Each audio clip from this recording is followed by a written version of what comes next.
wala nang nakakulong dito, lalagyan na lang siya ng gamit mga tol. Yan, so wawalis-walisan ko na lang to para malinis yung atake rin tayo. Total nakapagwalis na tayo, nakapagligpit-ligpit, at yung mga bagay na hindi na importante puro kalat na lang, yan, sigaan natin yung daming ano yan, no? So yun, okay na yung setup natin mga dre. Ayan, ready na sa walang pakawalan. Ito, naharangan ko na.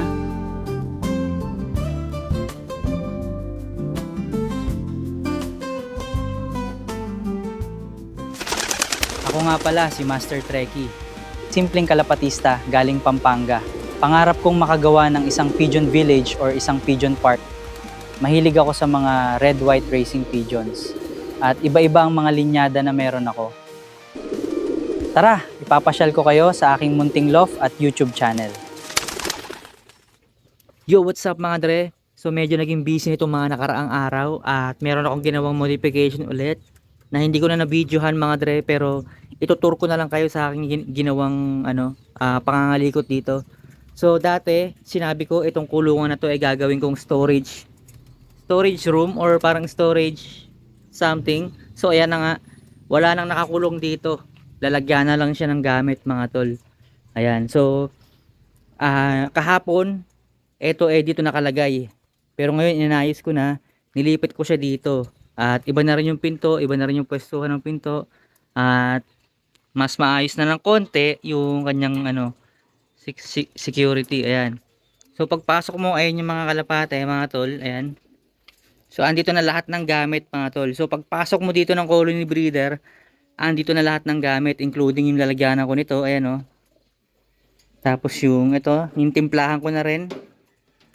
Tapos ito, ayan, basta lahat ng mga kailangan sa kalapate, mga patuka.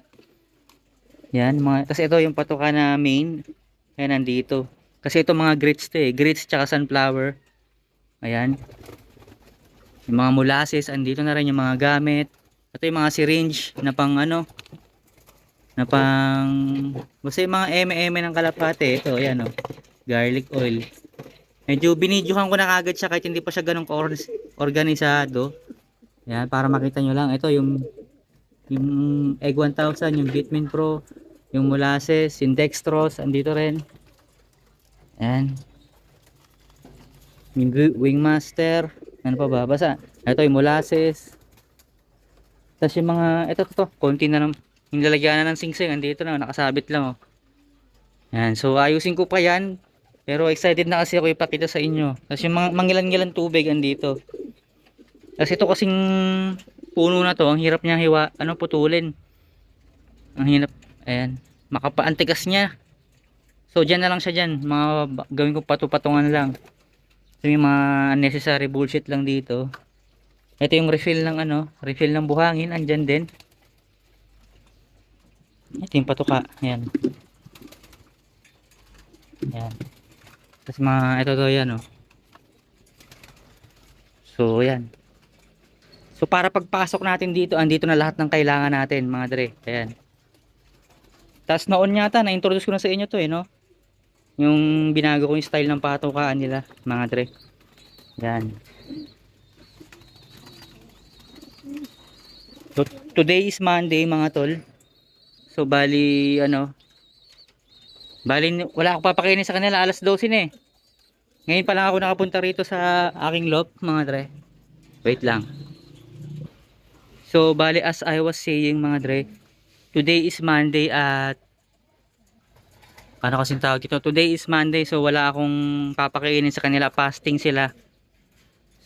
Yan. So next time papaliwanag ko sa inyo kung bakit mayroon pang ganong shit. So tubig lang muna papainom ko sa kanila.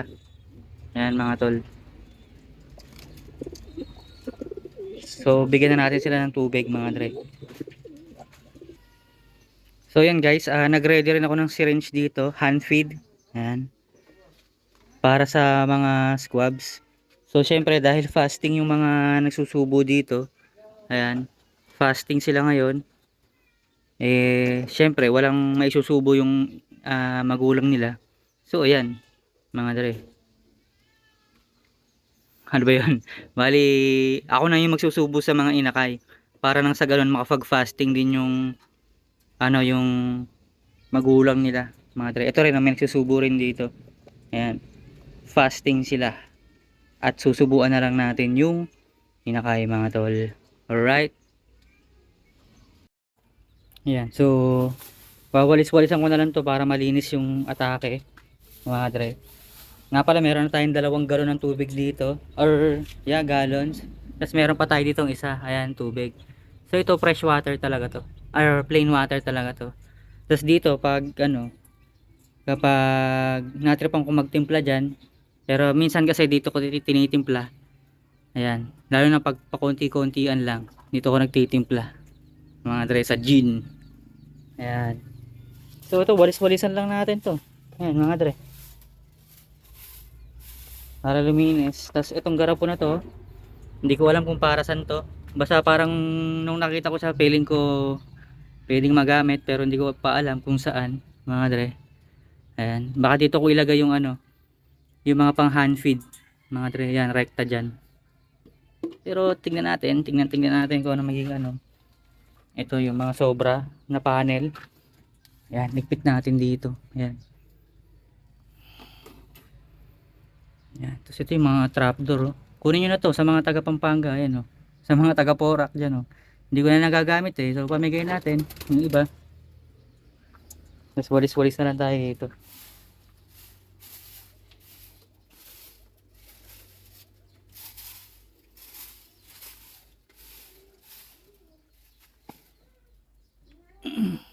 Ipit, pwedeng gawing panlock to. Ito walang lock eh. Ayan, oh. Ayan, so ito na yung napagwalisan ko, mga dre. Tapos gusto ko lang ipakita sa inyo yung balde rito. So meron akong maliit na balde rito. Kapag ano ako ng poop trays, dito ko nilalagay. Tapos ito, hinahayaan ko lang dito sa araw para maarawan siya.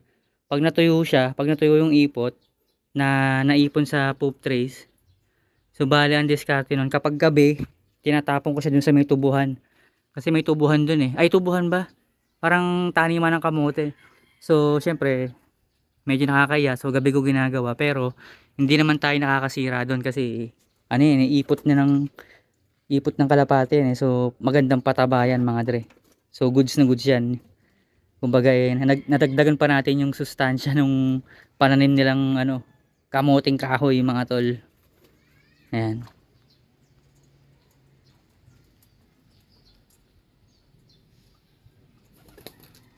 Meron akong ditong mga egg trays galing sa tindahan ng aking nanay, tapos galing din sa bahay namin, mga dre. At susubukan ko tong gawing insulation, mga dre. DIY insulation. Ayan na naman tayo sa mga DIY ano, paggagawa-gawa, no, mga dre. So tingnan nyo to. Ayan, oh. So mainit. Mainit, di ba? Matik yan, oh. So bali, ayan, oh, magsisiga na rin tayo. Total, nakapagwalis na tayo. Nakapagligpit-ligpit. At yung mga bagay na hindi na importante, puro kalat na lang, eh, yan. Sigaan natin, yung daming ano yan, oh, gasolina yan, oh, ayun, oh. Yan. So, yun. Nakapagwalis na tayo. Nalagyan natin ng insulation. Tapos ito, nalagyan ko din ng karton dito, mga dre. Para, ngayon kasi bahala ko silang pakawalan, so, lahat ng mga pagdadapuan nilang pwedeng ma-damage. Actually ito ipapasok ko to mamaya. Pasok ko na ngayon pala. Ayan. Ipapasok ko to. Ayan. So pakakawalan natin sila. Dahil fasting naman sila today. Fasting sila today. Tapos nakapaglinis tayo. So goods na para pakawalan sila. Tapos tatakpan ko pala to. Tatakpan ko pala to, mga to. Ayan. Para hindi nila puntahan yung mga kung saan sila umiipot, oh. Ayan. Tatakpan ko sila nito. Ayan. Tatakpan ko niyan. Ayan. Tapos lalagyan ko na ng tali. Ayan. Tapos pwede na silang pakawalan. Ay! Ito pa pala. Ayusin ko to. Sisecure ko to. Ayusin ko na maayos yung ano. Kasi ito kasi merong siwang dito. Ayan, oh. Yung manok na maliit nakakapasok dito. So ibig sabihin yung kalapati rin, eh possible na makalabas dyan, mga dre. So ayusin ko lang to, tapos papakawalan ko sila. Ayan na, nagsisiga tayo dito. Naglilinis tayo. Ayan, may paparating daw na bagyo. Actually, kagabi dapat may bagyo eh. Kaso umulan lang ng kutos. Ayan. So, balikan ko ulit kayo. Update ko kayo. Tara, let's go. So, yun. Okay na yung setup natin mga dre. Ayan. Ready na sa lampakawalan. Ito, naharangan ko na. Naharangan ko na rin. Yung pintuan, okay na. Maliit na lang yung siwang niya. Maliit na lang to. Pero siguro naman, di na magkakasya dyan. Ayan mga tol. Pero sige, dagdagan ko pa ng paano kaya to. At kailangan ganyan siya, no? Ayan. Pero hindi naman siguro na hindi naman na siguro makakalabas yung kalapati diyan. Lalo na kung nakikita nila na may mga kasama naman sila dito sa loob. Ayan. Parang nakakatulog na yata na palalabasin, no? Ayan, no? Parang nararamdaman niyang palalabasin sila. Tapos itong mga ay yung mga hanging feeder pala, baka patong-patungan lang nila. So, itong mga hanging feeder na mga flyers natin ipapasok ko sa loob. Kahit yung painuman lang, mga dre. Ayun o. Ako excited na rin akong palabasin sila eh. Pero as much as possible medyo perfect na mga dre. Kahit yung mga hanging feeder nila na nakalabas, secured natin mga tol. Para hindi nila patong-patungan. Mga dre. At ito nga pala yung dalawang kalapati na hindi ko palalabasin mga dre. Ayan. Hindi pa sila pares eh. So baka kasi pumares sila sa iba eh. Pero so ayan mga dre, yung mga patukaan nila nakaligpit na para hindi nila patungan or gawing perch. Ayan mga dre. So ready na sila. Pakawalan na natin sila isa-isa. Ayan. Pakawalan na natin. Nga pala, sinubo ko na yung hand feed. Kung makikita nyo, wala nang laman. Ayan. So may natirang konti. Ayaw na lumabas. Pakawalan na natin itong mga to. Bigyan natin ng kalayaan. Tapos bukod pa dyan mga dre, ayan. Naglagay ako ng tubig dito kung sakaling mauhaw sila. Ay!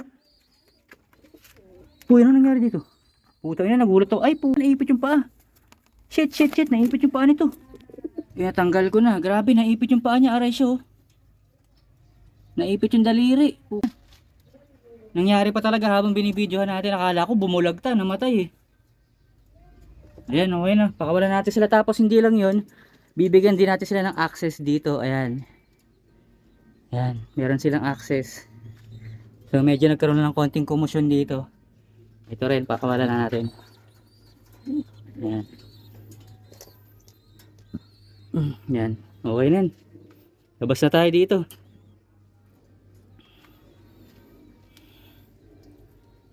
Ayan. Bigyan na natin sila ng kalayaan mga tol. At bibigyan natin sila ng access dito sa flyers loft. So ito yung magsisilbing viewing nila. Ayun na, lumabas na isa. Lumabas na isa. Ayun, bugbugan sila. Si Bogart yan, Bogart pangalan ko dyan eh. Si Bogart at si Tiger. Ayun pumasok agad sa pumasok agad sa ating flyers loft. Ayan So yung mga flyers natin pwede rin pumasok doon mga tol. Ayan. Welcome lang sila dyan. Alright. Ayun na, malaya sila malaya silang makipag dyan. Bardagulan. Ay yung mga ko pala, yung mga gamit. Pero sige, yaman na sila. Babalikan ko na lang sila mamayang hapon dyan or mamayang gabi.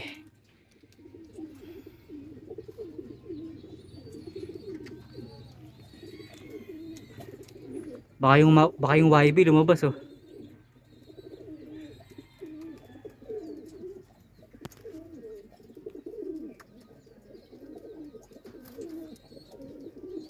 Ayun na, lumalabas na yung iba.